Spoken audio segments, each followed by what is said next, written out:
kim bo'lishidan qat'iy nazar shu qoidaga amal qilsa, hayotidagi hamma muammolarga yechim topadi va barcha orzu-niyatlariga erishadi. Diqqat qiling.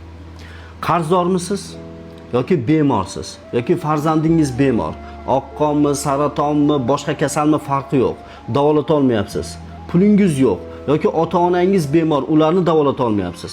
Yoki ota-onangizni umraga, hajga jo'nataman deb niyat qilgansiz, lekin olib bora olmayapsiz, imkoniyatingiz yo'q. Yoki qorningiz to'yib ovqat yemayapti. Yoki har oy ijara u yoqdan bu yoqqa ko'chaverib joningizga to'yib ketgan, uy olish uchun pul yig'a olmayapsiz, pulingiz yo'q. Ijara yurib xunob bo'lib ketgansiz. Yoki avtomobil olaman deb niyat qilib necha yildan beri pul yig'ayapsiz, ola olmayapsiz. Yoki bemorlik o'zingizni ham, oilangizni ham hayotini izdan chiqarib yubordi. Yoki qumorga berilib ketib, yomon yo'llarga kirib ketdingiz. Ichkilikka berildingiz, onlayn qumorga berildingiz, firibgarlikka o'tib ketdingiz yoki sizni firibgarlar aldashdi, pulingizni olib, haqqingizni yeb ketishdi yoki ishdan haydaldingiz, ish qidirib yuribsiz, ishsizsiz. Farqi yo'q. Mana shu qoidaga amal qiling, hayotingiz tubdan o'zgarib ketadi va faqatgina yaxshiliklarni ko'rib boshlaysiz. Sizga yaxshiliklar eshigi ochiladi. Sizga muvaffaqiyatlar eshigi ochiladi. Sizga baxt va saodatning kaliti qo'lingizga beriladi. Faqatgina mana shu bitta qoidaga amal qilsangiz bo'ldi. Bu qaysi qoida? Bu Alloh biz bilan birga degan shiorga amal qilishingiz kerak.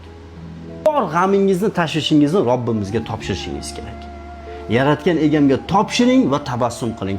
Unutmang, peshonangizga yozilgan narsa aniq keladi. Yozilmagani hech qachon kelmaydi. Va eng asosiy narsa, biz yaxshi deb o'ylagan narsada biz uchun yomonlik, biz yomon deb o'ylagan narsada biz uchun yaxshilik bo'lishi mumkin. Va hammasini yaxshi tomonga o'zgartiradigan yagona narsa bu ham bo'lsa Alloh biz bilan birga degan qoidaga amal qilish.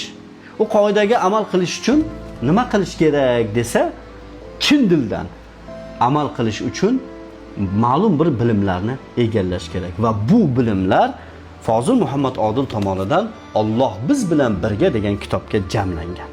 Shu kitobni o'qib chiqing, xoh ishoning, xoh ishonmang farqi yo'q. O'qisangiz bo'ldi.